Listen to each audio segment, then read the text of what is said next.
오늘은 다시 듣는 로마서 은혜 온 5번째 시간 내버려 두심이라는 제목으로 하나님 말씀 나누겠습니다.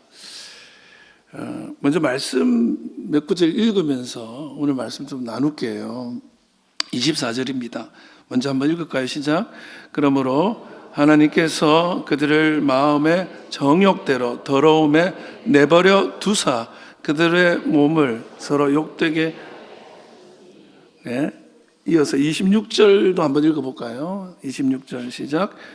이 때문에 하나님께서 그들을 부끄러운 욕심에 내버려 두셨으니, 여기까지만 봅시다. 28절을 한번 읽어봅시다. 시작.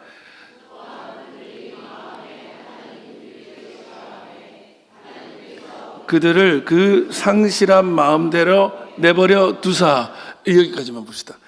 여러분, 제가 같이 읽자고 한 이 말씀에 반복적으로 나오는 말이 뭔지 보이시죠? 뭐죠? 내버려 두사. 그래서 오늘 제목을 내버려 두심이라고 했는데, 이 내버려 두다는 말이 어떤 의미를 가질까? 여러분은 어떤 때 내버려 둡니까? 이 내버려 두다는 말의 헬라 원어가 파라디돔이라는 말입니다. 파라디돔이. 일단은 그냥 일상적으로 많이 쓸 때는 파라는 옆이라는 것이고 디돔이는 전달이에요. 옆에 주는 거야. 그래서 전수한다, 전달한다, 편지를 전한다 이런 뜻으로 쓰이지만 성경에 이 단어가 신비롭게도 119번 나와요. 우리 다음 주 은혜 온 또 11월 9일이잖아요. 119가 뭐죠? 이머전시 전화잖아요. 불났다고. 그러니까 지금 제가 의미가 큰 것 같아요. 이 지금 우리 장유땅도 그렇고 우리 영적으로 이머전시 상태를 나타내는 단어가 아닌가 하는 말을 이 파라디도미가 119번 있는 걸 보면서 그냥 혼자 생각했어요. 근데 이 파라디돔이라는 말이 119번이 성경에 나오는데 실은 이 단어가 이게 변형이 조금씩 되거든요. 그때 부정과거 능동태라는 단어야. 파라도켄이라는 단어로 쓰이는데 이게 쓰일 때는 어떻게 쓰여지냐면, 예를 들면 요한복음 18장에는 예수님을 법정에 넘겨주는 거야. 팔아먹는 거. 그 다음에 디모데전서에는 사단한테 넘겨주는 거 할 때 쓰여지는 단어. 그 다음에 노예처럼 팔아먹는 거라는 단어로 쓸 때 이 단어가 나와요. 그러니까 이 단어는 하나님께서 그들을 마음의 정욕대로 더러움에 넘겨줬다는 뜻이야. 내버려뒀다는 말이. 그러니까 하나님의 의지가 이제는 더 이상 내가 어떻게 할 수 없으니 그냥 내버려 둘게라는 말의 뒷면에는 법정에 넘겨주고 노예로 넘겨주고 내가 이걸 손을 떼는 순간 어떻게 되는 줄 아는데 하나님이 그냥 내버려뒀다는 거예요. 그래서 그 말의 의미는 넘겨주다가 되는 거예요. 그 무서운 말인 거죠. 여러분 있잖아요. 여러분 아파트 옆집에 아이가 하나 살아요. 근데 그 아이가 뭘 잘못을 했어요. 그러면 여러분 꾸중을 잘 하십니까? 근데 이제 꾸중도 할 수 있지. 근데 선을 넘으면 집안 싸움 되죠. 예, 그러면 안 돼. 이 정도인데, 너 이러면 안 돼 하고 이제 고성이 나오거나 약간 폭력적인 언사가 오고 가면 이제 옆집에서 가만 안 있죠. 근데 여러분, 우리 집 아이가 잘못을 하면 어떻게 해요? 예? 여러분 집 아이가 잘못하면 어떻게 해요? 아니, 우리 아이들한테 여러분이 잘못하면 엄마들이 어떻게 해요? 잡아요. 잡는다는 표현 참 훌륭하면 한국말은 진짜 대단해. 잡는다는 게 이렇게 잡는 게 아니고 사람을 때려 잡는다는 뜻이잖아. 아이를 잡아. 왜 그래 잡아요? 옆집 애한테는 못하는데 우리 애한테는 왜 그렇게 해? 사랑하니까. 역시 사랑하니까. 내 자식이니까. 옆집 애에게는 왜 못 들어? 근데 우리 애한테 왜 들어? 그죠? 왜요? 버려둘 수 없거든요. 포기할 수 없거든요. 다른 말로 넘겨줄 수 없거든요. 내 자식을 내가 지켜야 되거든요. 예. 그런데 아예 희망이 없는 아이도 있어, 자식 중에. 그 부모님들이 그럴 때 얘기하는 말이 옛날에 호적에서 맞습니다 말 하잖아요. 무슨 뜻이야? 이제 우리는 그걸 포기했어요 이 뜻이야. 그래 놓고도 신경 쓰는 게 부모긴 하지. 그러나 도대체 이 아이는 우리 집안인 게 부끄러울 정도로 어떻게 처음에는 설득하고 다 이루고 나중에는 이제 말려도 보고 완력도 써보고 가족들이 나서서 어떻게 해보아도 안 될 때는 그냥 결국엔 포기하죠. 그때 부모가 할 수 있는 최고의 징계가 일어난 거죠. 이제 손 떼버린 거예요. 네 마음대로 해. 여러분 이 말이 어렸을 적에는 아 드디어 아빠가 내 마음 알아주나 보다 이렇게 생각했다가 나이 들면서 깨닫죠. 그거는 자유를 준 게 아니라 뭐 한 거죠? 포기한 거예요. 포기한 거.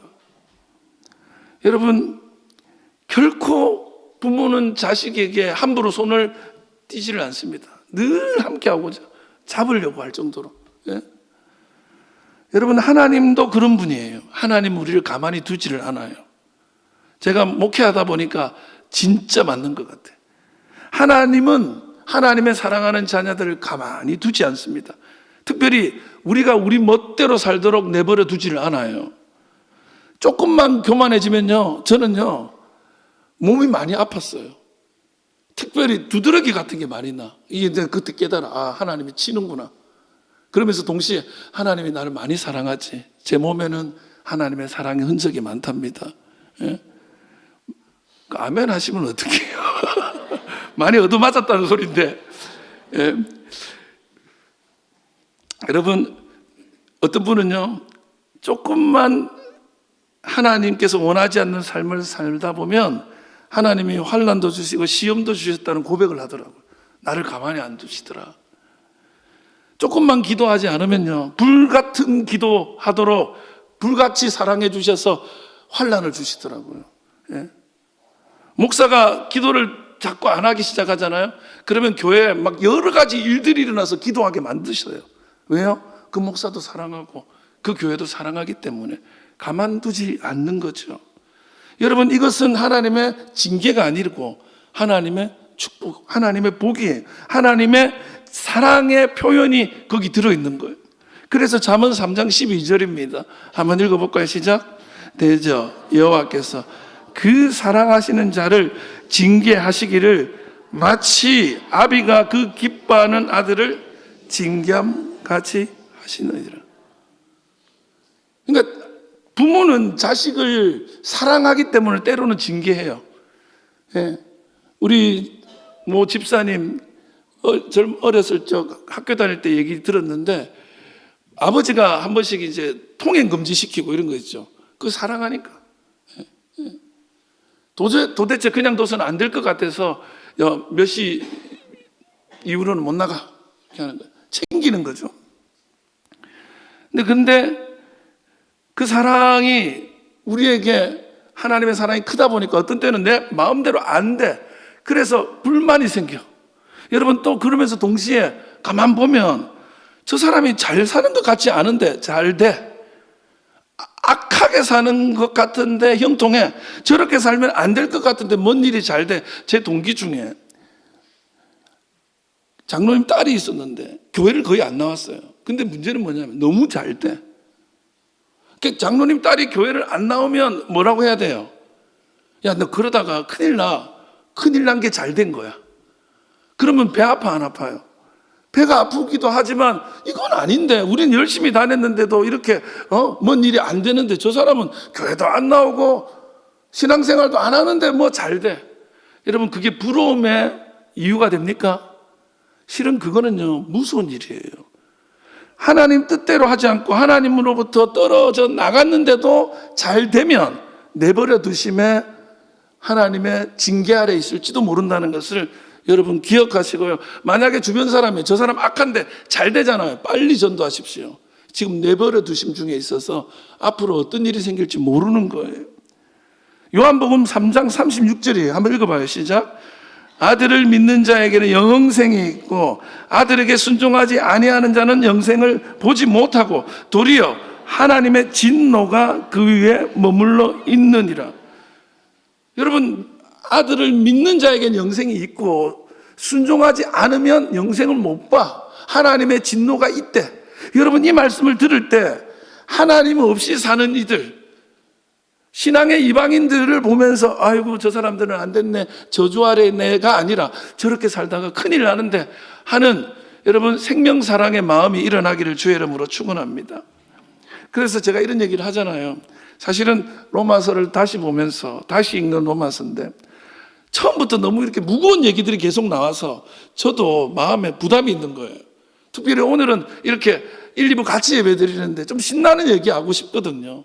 그러면서 로마서는 복음의 얘기라고 제가 했잖아요. 이거 로마서는 신나는 복음의 스토리다.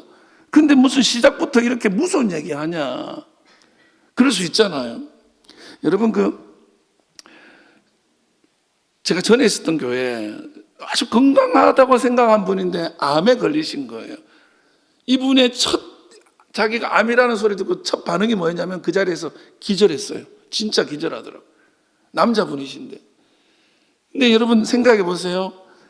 이분이 암에 걸렸을 때에 치료를 받아야 되는데 제일 먼저 받아들여야 되는 게 뭐냐?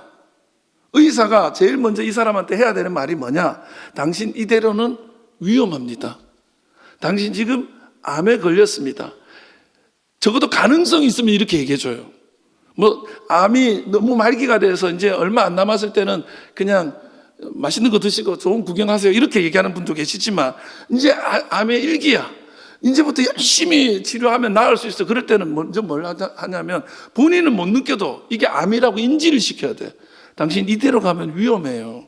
그래서 의사 선생님들 중에 한 번씩 보면 최악의 상황을 얘기하는 의사들이 있어. 듣다 보면 무서워. 그래가지고 치료를 안 받으면 안 될 것 같아. 그런 경험 해보셨죠? 안 해봤으면 행복하신 거예요. 저는 병원 가면요, 의사들이 항상 목사님 이렇게, 저 이제 목사님인지 알거든요. 제가 여기 말하면 좀 그렇지만 김모세 내과라고 그분이 저를 목사인 줄 알기 때문에 늘 최악을 얘기하셔요. 예. 목사님 숨 안 가쁘세요? 그러다 보니까 가쁜 것 같기도 하고 이거 드셔야 된다고. 그래 결국에 올 때 이만큼 사와요.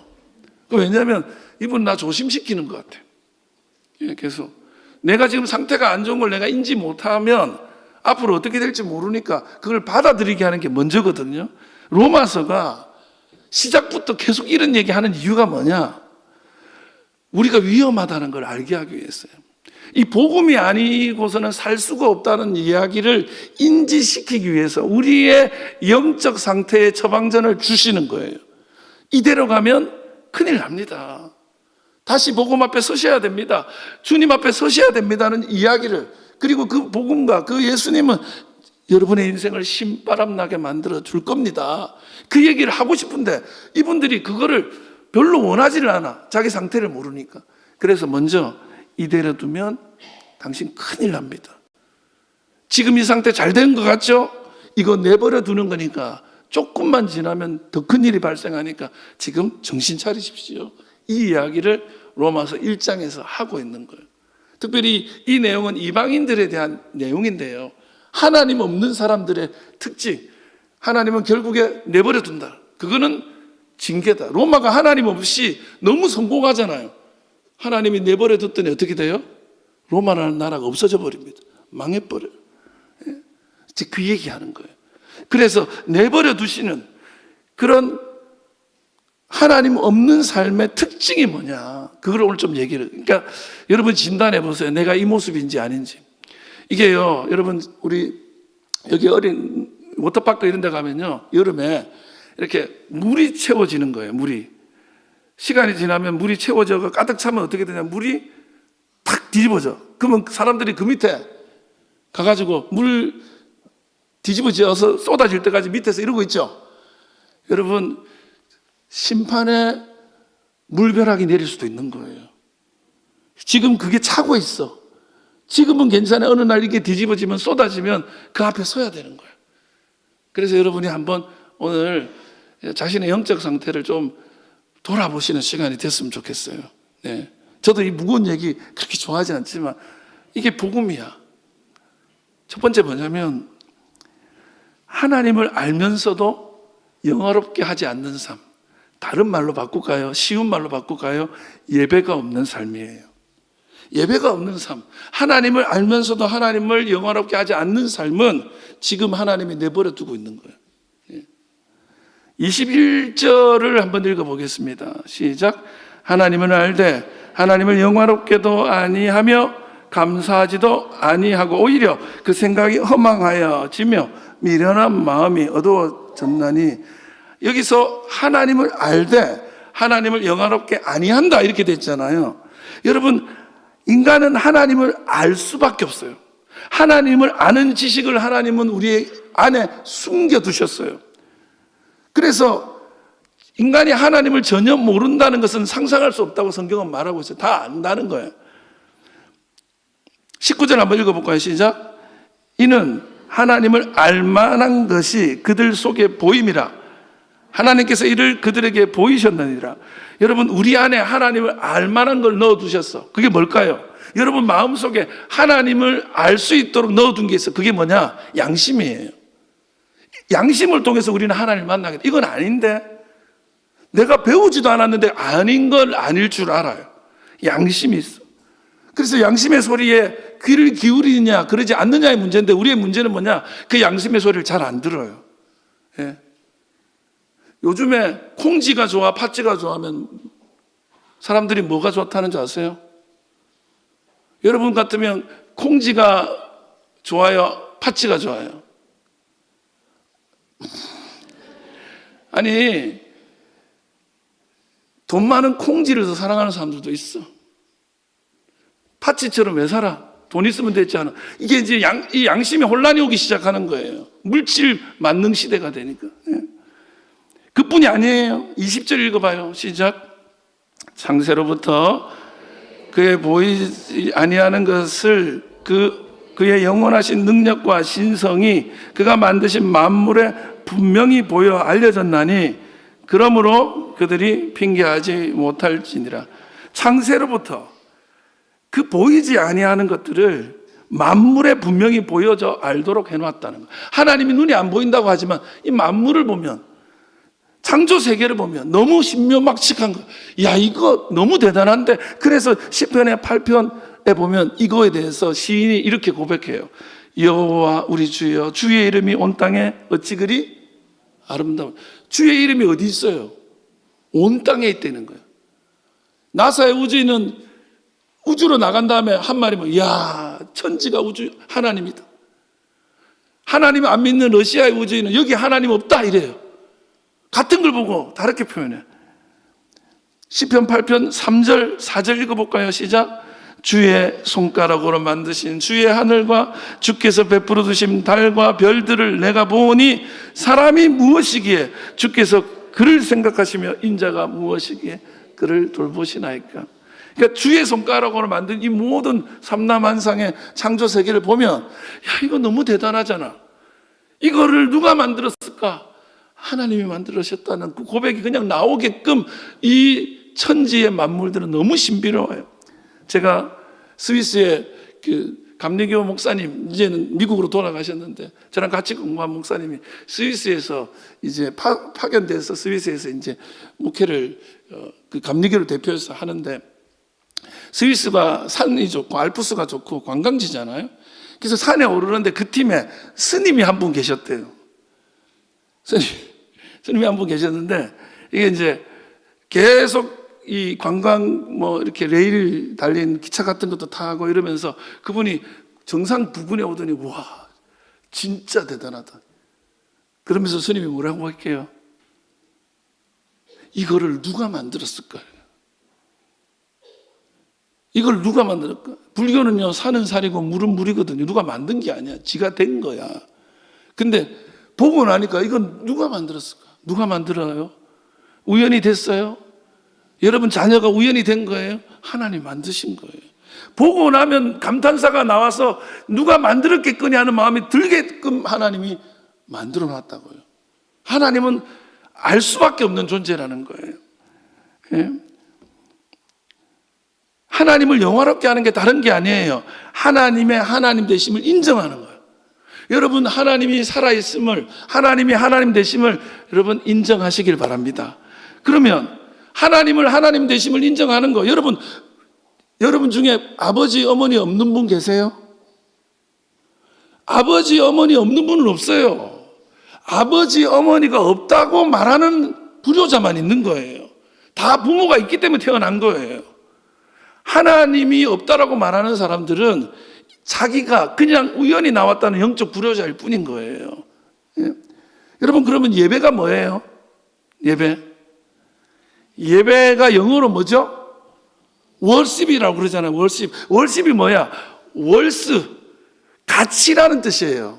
가치를 인정하는 행위가 예배야. 뭐의 가치? 하나님의 가치. 하나님이 하나님이라고 인정하는 행위가 예배예요. 그래서 하나님을 영화롭게 하지 않는 건 뭐냐? 예배하지 않는 거라는 얘기가 거기서 나오는 거예요. 여러분, 하나님을 알거든요. 이렇게 세상을 살다 보면 하나님이 있다는 걸 그냥 자기도 모르게 느껴. 그래서 심지어는요, 어떤 일이 생기면 하나님 맙소사 그래. 예? 연예인들 중에요, 갑자기 자기 자녀가 아팠어. 그래가지고 자기가 이제 막 어떻게 할 수도 없어. 자기는요, 고등학교 때 교회 다니는 사람들을 그렇게 박해했대. 야, 내가 하나님 없는 거 증명해 볼게. 지금부터 하나님 욕한다? 벌 받는지 봐라 하면서 하나님 막 욕했는데 아무 일 없지? 하나님 없어? 이런 식으로. 거기다가 심지어 전교 1, 2등 하던 이 사람 나중에 아나운서 되는데, 근데 자기 생방송하고 있는데 애가 응급실에 가서 지금 숨이 넘어간대. 근데 나오는데 쪽지를 받은 거야. 빨리 오라고. 임종이라도 봐야 된다고. 근데 갑자기 하나님 저주하던 그 사람이 뭐라고? 하나님 계시면 한 번만 내 말 들어주세요. 그 얘기가 그냥 나오더래. 그리고 그 딸이 살아나요. 그리고는 그분이 이제 이 아주 독실한 크리스찬이 돼가지고 CBS라든지 이런 데 진행도 하고 계시죠. 예. 자기도 모르게 하나님 찾는다고. 왜? 넌지시 있지 않을까 하는 마음이 거기에 있는 거예요. 다만 그걸 인정하기 싫어. 그걸 인정하는 행위가 뭐예요? 예배라고요. 하나님이 계신다는 걸 인정하는 자들이 하는 행위가 뭐냐? 월십, 예배 드리는 거예요. 저는 여러분 가운데에 하나님이 함께 하시고 하나님의 하나님 되심을 증명하실 줄로 믿습니다. 그런데 그걸 거부해. 그러면 내버려 두심이야. 결국에 아무리 설득해도 안 되면 그래, 알아서 살아라. 18절 읽어볼게요. 시작. 하나님의 진노가 불의로 진리를 막는 사람들의 모든 경건하지 않음과 불의에 대하여 하늘로부터 나타난다는 거야. 뭐가? 불의와 진노가 불의로 진리를 막는 사람들, 경건하지 않음, 불의에 대하여 나타난다. 하나님의 진노하심이. 여러분, 여기 보면 불의와 경건하지 않음이라는 말이 나왔는데, 경건하지 않음이 영어로 godlessness예요. 불경건이란 말이 godlessness야. 무슨 말이에요? 하나님 없음이란 얘기야. 불경건은 다른 게 아니에요. 하나님 없는 삶을 살면, 예배하지 않는 삶을 살면 그게 불경건하다는 거예요. 뭔가 악한 일을 많이 해서 불경건이 아니에요. 여러분, 창세기에 보면 아담과 하와가 선악을 따먹어서 인류가 죄의 굴레에 들어갔다는 얘기를 증언하잖아요. 근데 보세요. 이런 거예요. 아니, 그까지 과일 하나, 하나님이 그렇게 맛있어 했나 봐. 하나님이 좋아했던 그 과일 하나 따먹었다고 이게 다 뭐야? 이런 사람들이 있어요. 그게 아니에요. 그거를 따먹다는 건 하나님 없는 삶을 선택했다는 거예요. 하나님이 안 계신 것처럼 살아버린 거예요. 하나님이 하지 말한 거 그것까지 뭐야, 내가 하고 말지. 그래서 이 일이 다 일어나는 거예요. 여러분, 그래서 불경건은 뭐냐면 하나님 없는 삶을 사는 것이고, 그러면 그 하나님 없는 삶을 사는 사람들이 경험하는 게 불이야. 그 이야기는 뒤에 나와. 29절 이해 읽어보면요, 하나님 없는 삶을 선택하면 그 사람들은 추악하고 탐욕하고 악하고 시기하고 질투하고 살인하고 등등 이런 것들을 자기도 모르게 하면서 살게 된다는 거예요. 여러분, 하나님이 하나님 되심을 인정하시기를 바랍니다. 그게 하나님이 있는 삶을 사는 것이 여러분과 저에게 복인 줄 믿습니다. 반대로 하나님 없는 삶을 사는데 예배하지도 않는데 잘 되잖아요. 불쌍히 여기십시오. 지금 내버려 두심이에요. 그런 분이 주변에 있으면 주님 앞으로 특별히 이번에 다시 은혜를 켜자니까 우리 장유 지역에 신앙생활에 방황하고 있는 이들이 있으면 우리 교회라는 얘기 아니잖아요. 일부러 내시하는 이유가 뭐예요? 다 자기 신앙을 다시 한번 불을 켜보라는 거예요. 예? 이번에 오게 하셔서 불을 밝혀주시기 바랍니다. 은혜가 온 되기를 여러분이 기도하십시오. 또 하나 뭐냐면 이제 간단한 거예요. 감사가 없는 삶, 이게 하나님 없는 삶의 특징이야. 감사가 없어. 이 감사가 없는데도 잘 돼. 내버려 두심이에요. 21절이에요. 시작. 하나님을 알되 하나님을 영화롭게도 아니하며 감사하지도 아니하고, 여기까지만 봅시다. 감사하지도 않는 삶은, 그 사람은 하나님의 은혜의 삶을 살고 있지 못해요. 하나님이 없는 것처럼 사는 거예요. 그러면 감사하지 않는 삶의 다른 모습이 뭐냐? 원망과 불평으로 살아. 여러분, 참 믿음의 시금석이 뭔지 아세요? 진짜 내가 믿음대로 살고 있냐, 믿음의 사람인가, 그거를 판별하고 싶으면 나 안에 감사가 있느냐 없느냐 보세요. 감사가 있느냐 없느냐를 보세요. 내가 감사하는 만큼 신앙이 그 안에 차 있는 거예요. 이스라엘 사람들이 출애굽을 했잖아요. 하나님이 살려줬잖아요. 근데 이 출애굽 1세대들이 전부 다 광야에서 죽습니다. 왜 그런 줄 아세요? 왜 그들은 하나님께서 출애굽을 시켜서 구출해 주셨는데 약속의 땅 가나안에 못 들어가고 왜 광야에서 다 죽습니까? 이유는 하나예요. 그들이 원망하고 불평하고 불만을 끊임없이 말하고 다녔던 거예요. 끊임없이. 은혜를 입어도 잠시 뒤에 또 불평하고 원망하는 거예요. 여러분, 세상을 돌아보십시오. 우리가 감사할 이유가 얼마나 많은지 몰라요. 감사할 이유가 너무너무 많습니다. 감사할 이유가 10,000가지 이유가 우리한테 다 있어요. 이스라엘 백성들은 그 감사를 경험했잖아요. 홍해가 열려요. 감사가 나요, 안 나요? 감사가 생기지. 예? 그뿐입니까? 홍해를 지나서 반석에서 물을 내고 불기둥, 구름기둥, 만나와 메추라기 주시잖아요. 근데도 감사는 금방 있고 원망하고 불평. 여러분 어때요? 여러분 감사하지 않으세요? 저는요, 요즘에 참 감사할 이유가 하나 생겼어요. 제가 이런 얘기하면 팔불출 같은데 제 아들이 너무 잘 커준 것 같아요. 여러분이 호응이 없는 걸로 봐. 아니, 왜냐하면 일단은 안 아팠어요. 제가 주변에 보니까 자녀들이 아픈 부모님들이 너무 마음 아파하는 거예요. 근데 가만히 생각해보니까 자라면서 딱 한 번 병원에 간 적이 있는데 그때는 정말 아기 때 너무 귀여웠어요.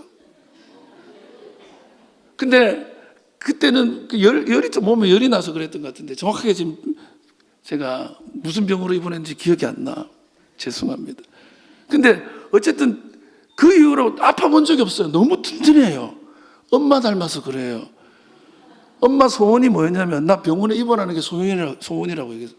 그리고 진짜 입원 한 번 했어요. 말 조심하세요. 진짜 아프지를 않아. 저는요, 가만히 생각하면 우리 어머니 아버지가 너무 불효했어. 자라는 동안에 때만 되면은 마음 놓았죠? 하고 병원에 들어가요. 그래서 저는 온몸이 종합병원이에요. 제가 우리 가족이 늘 다녔던 부산의 메리놀 병원이라고 있습니다. 그 메리놀 병원, 지금은 어떤지 모르겠는데 옛날에는 차트를 이렇게 들고 다녔는데 조금 이게 시대가 바뀌어서 차트가 이렇게 천장에 이렇게 매달려서 다니더라고요. 제 차트는요, 이만한 게 와요. 파파파파고.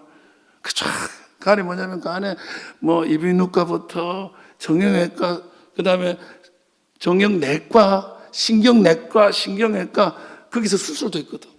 오만 일 다 했어요. 예. 근데 저는 그렇게 많이 다녀서 부모님 속 썩은 거 생각해 보니까 그때는 몰랐거든요. 예.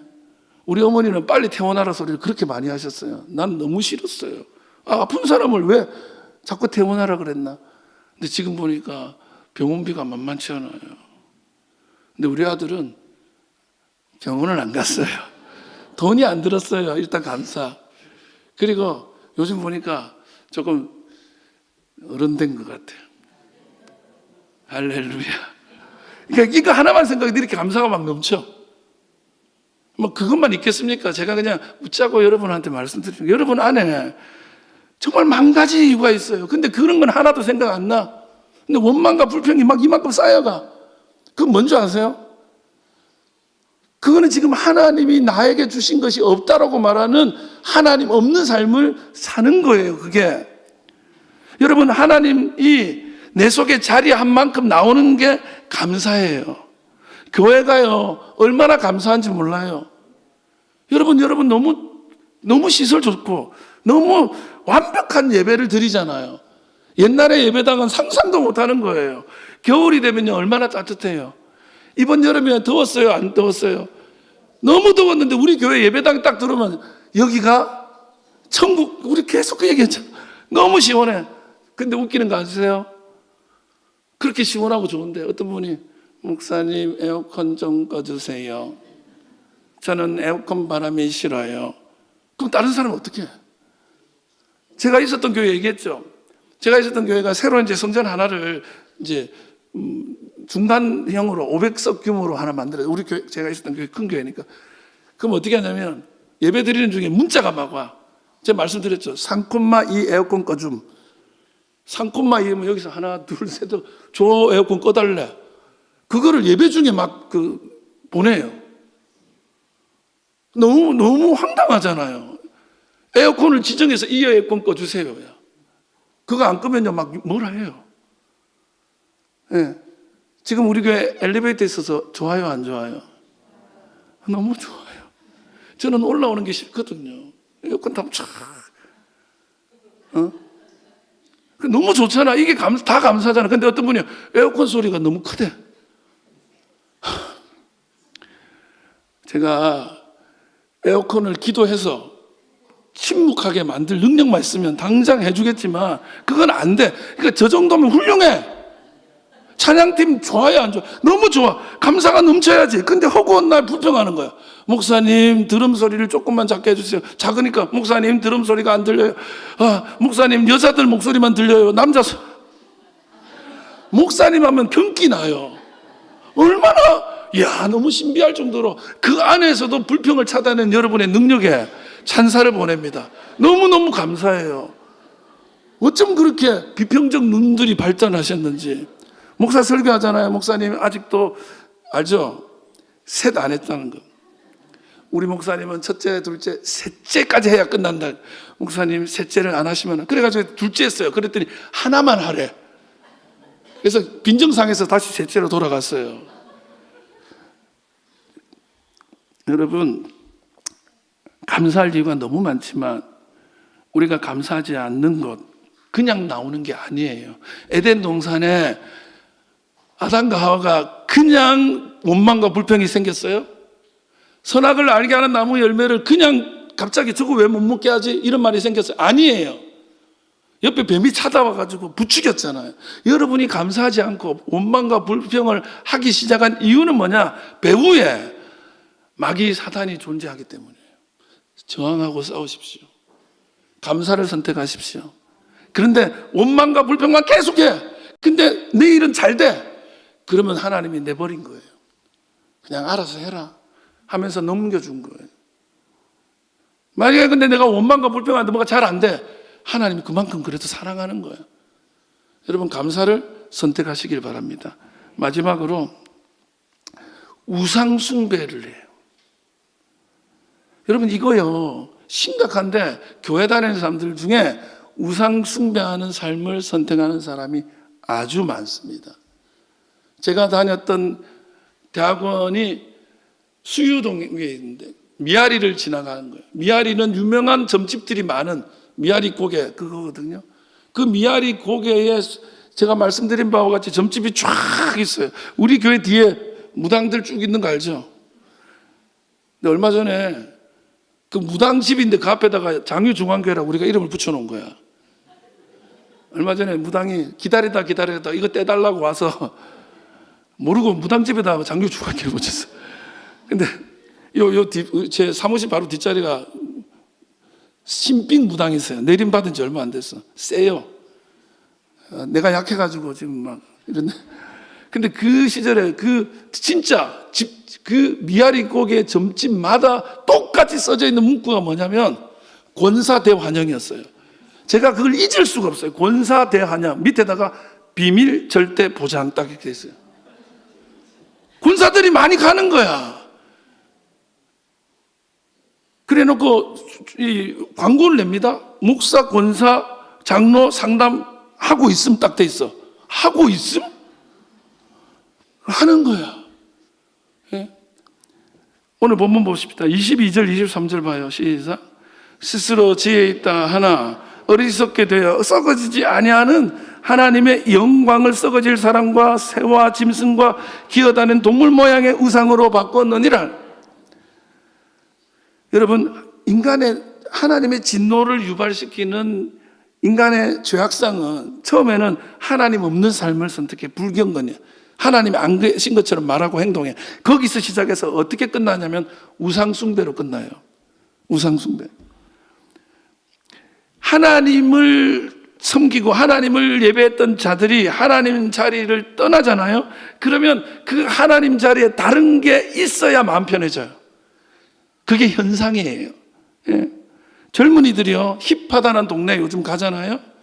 힙한 동네에 딱 가면 전부 다 타로점이 쫙 아주 세련돼. 옛날에는 점집이 약간 좀 보기에는 조금 저런 데를 누가 가는데, 요즘에 대학가 앞이라든지 젊은이들이 많이 가는 홍대라든지 이런 데 가보면요, 타로 점집이 쫙 생겨.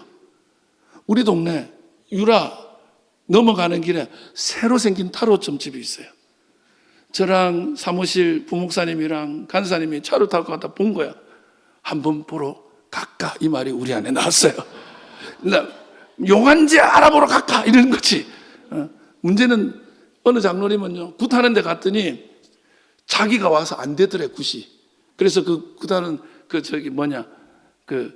무당이 여기 예수쟁이 있어! 이랬대. 나 가봤거든요. 잘만 하더라. 무서워서 타로 좀 보러 못 가요. 목사인지 모를까 봐서. 딱 보면 알아야 되는데. 근데 사람들이 뭐냐면 이런 말이 있어요. 벌코크라는 사람이 이런 말을 했습니다. 인간은 치료할 수 없을 정도로 종교적인 존재다는 거예요. 사람은 아무리 치료하려고 해도 안 되는 종교성이 있는 존재라는 거예요. 그래서 반드시 하나님을 떠나게 되면 반드시 그 하나님 자리에 가짜 하나님의 대용품이 거기 들어가야 마음이 편해지는 사람들이에요. 하다못해 자기 자신을 믿는 것도 우상 믿는 거예요. 그리고요, 우리 지금 2030 시대뿐만 아니라 3040이 교회에서 많이 빠졌잖아요. 코로나 이후에. 그럼 3040은 예배당으로 많이 안 돌아왔대. 집에서 온라인으로 예배드린대. 걔네 죄송해요. 에스더. 그분들의 자녀들이 걔네들, 그 엄마들이 와야 교회를 오는데 안 오는 거야. 그 3040이 교회를 안 와. 근데 앙케이트 조사를 해봤더니요, 3040 세대가 우리 전 세대에서 70대, 80대보다 종교성이 더 강해요. 그래가지고 우리는 안 보잖아. 연초가 되면은 토정 비교 이런 거 안 보잖아요. 3040은요, 타로점이고 점집이고 그렇게 간대요. 왜 그러고 살아요? 근데 그게 왜냐면 앞날이 안 보이잖아. 걱정되잖아. 우리 애도 걱정, 우리 남편도 걱정, 내 길도 걱정, 너무 염려가 많다 보니까 뭔가 의지를 하고 싶은데 그래서 찾는 대상이 우상인 거예요. 처음에는요, 저 태양 같은 거, 저 산이나 동물 같은 거 보다가요, 나중에 참 미물까지도, 돌 앞에서 기도하고. 그게 사람이에요. 제가 있었던 교회 중에 이번이 100년 넘은 교회 4번째잖아요. 거제도 가면 옥포교회라고 있어요. 100년이 훌쩍 넘었는데 그 교회 입구에 큰 나무가 있습니다. 누가 봐도 영험해 보여요. 한 500년 된 나무야. 예배당의 입구에 이렇게 있어요. 너무 커서 이 나무를 자르지도 못하고 계단이 거기 묶여 있어요. 근데 그 나무 불이 났어요. 왜 난 줄 아세요? 무당이 무슨 일날 밤에 촛불을 켜고 거기서 고사를 지낸 거야.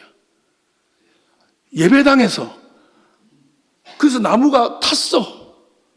세상에 그 용기 너무 가상하지 않나요? 예배당에 와가지고 고사를 지내겠다는 그 무당 존경합니다. 그 열정 존경. 근데 그래가지고 그 나무가 탔어. 근데 어떻게 됐게요? 탔으니까 반을 잘라냈어요. 자른 부분의 반을 가지고 교회 강대상 만들었어요. 나머지는 아직 살아있어요. 영험하지. 그러니까 나무에 대고 절하는 거야. 여러분, 천지 만물을 하나님이 우리에게 주셨지, 천지 만물로부터 다스림을 받아야 되는 건 아니에요. 나무가, 호랑이가, 달이 우리의 숭배의 대상이 될 수 없어요. 근데 사람은 달은 매일 오잖아. 그래서 달은 안 변해. 달이 엄청 영험해 보여. 그래서 달도 믿어요. 하나님은 눈에 안 보이잖아요. 그 너무 불안하니까 자꾸 그런 데 가요. 그걸 그대로 내버려두면 어떻게 돼요? 그냥 그렇게 살다가 망하는 거예요. 제가 제일 불쌍한 사람이 뭔지 아세요? 찬송을 제일 좋아하는 게 내 주를 가까이 하게 하면, 내 주를 가까이 하게 함은 하고 그 다음 날도 내 주를 가까이 하게 함은, 또 그 다음 날도 맨날 가까이 가는데 가지를 못해. 하나님을 만난 적도 없고 하나님을 알지도 못해. 제일 불쌍한 사람이 그런 사람이에요. 교회 앞에 왔다가 그냥 가는 거야. 맨날 주님 가까이 왔다가 맨날 등 돌리고 가는 거야. 은혜 앞으로 왔다가 은혜 못 받고 가는 거야. 불쌍한 거예요. 여러분, 우상의 자리가 원래 하나님의 자리예요. 근데 그 우상을 가지고 마음 편하십니까? 우상은 특징이 뭐냐면 나를 더 불안하게 합니다. 네 이거 안 하면 죽는다. 이 집에 곡소리 난다. 예?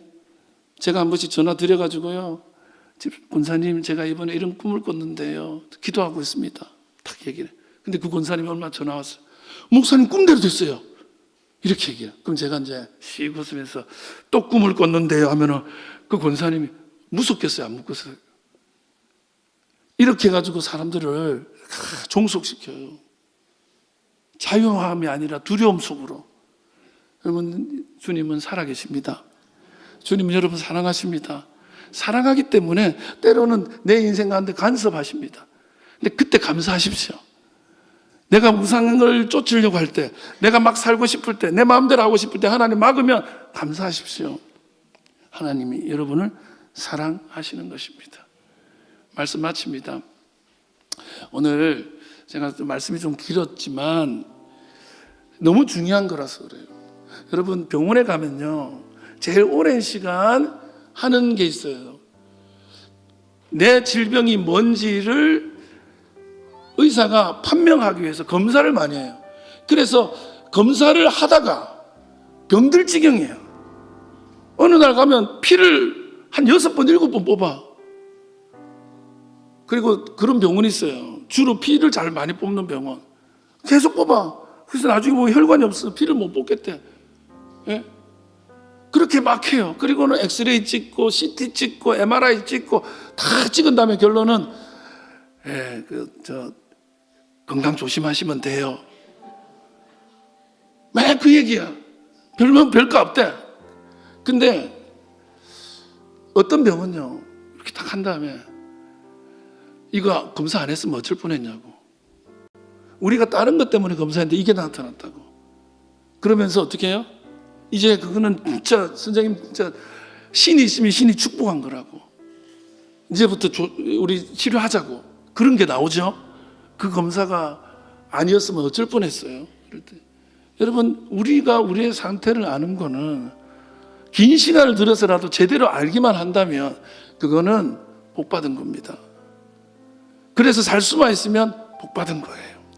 여러분, 저와 여러분이 주님의 내버려 두심의 진노 아래가 아니라 하나님의 간섭 받고 사는 이때를 감사하며 살 수 있기를 바랍니다. 그리고 혹시 내 주변에 혹시 내가 내버려 두심의 진노 아래 있다면 깨어나시고 증언하시고 전달하십시오. 그래서 살아나는 길을 선택하는 저와 여러분 되기를 주의 이름으로 축원합니다.